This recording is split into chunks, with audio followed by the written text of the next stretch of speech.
bɛɛ b'a dɔn depuis septembre kalo jɔra gɛlɛya caman y'an ka jamana sɔrɔ. Attaques bɛ ka caya, civils tɛ to, militaires caman binna, déplacés caman yera nord ani centre. Gɛlɛya bɛ Tombouctou région kan, gɛlɛya bɛ centre région caman na. O kɛlen parti politiques ka baara tɛ foyi ye jamana kɔnɔ n'o ye ka hakilina ni miirinaw kɛ jamana bɛ se ka taa ɲɛ cogo min na, basigi bɛ se ka na jamana kɔnɔ cogo min na, bɛn bɛ se ka jamana kɔnɔ cogo min na, jamanadenw bɛ se ka lakana cogo min na. O de la parti politiques ye ɲɔgɔn sɔrɔ yen, a hakilina bɔra URD de la. Ni Mali ko nana a ka kan an ka wuli k'an jɔ, surtout an minnu ye parti politiques ye. An ye déclaration ba dɔ kɛ n'a bɛ fɔ ma appel des partis politiques pour la paix et la stabilité au Mali. Welekan do parti politique ka welekan, basigi bɛna jamana kɔnɔ cogo min na, bɛn bɛna jamana kɔnɔ cogo min na.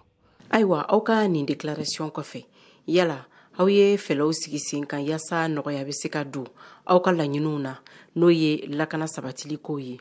An bɛna ɲɔgɔn ye tuguni déclaration kɔfɛ ka plan d'action dɔ kɛ, an bɛ se ka proposition kɛ cogo min na min b'a to kɛlɛ min wulilen don an ka jamana kɔnɔ nɔgɔya bɛ se ka k'a la cogo min na. K'a ɲini fana mouvement signataires fɛ n'o ye SEMA ye, olu min ye accord d'Alger signé, accord pour la paix et la réconciliation issu du processus d'Alger.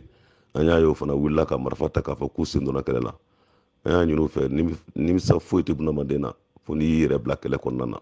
O la an y'a ɲini u fɛ u ka marifa bila u ka sen ka na négociation na. An k'a dɔn jugu kelen min na o ye terroriste ye.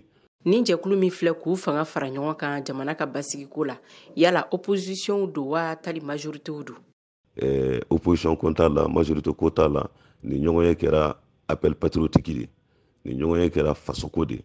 Parce que n'i y'a mɛn politique o b'a sɔrɔ jamana de bɛ yen, n'i y'a mɛn politique o b'a sɔrɔ basigi de bɛ ka jamana kɔnɔ, n'i y'a mɛn politique o b'a sɔrɔ bɛn de bɛ ka jamana kɔnɔ.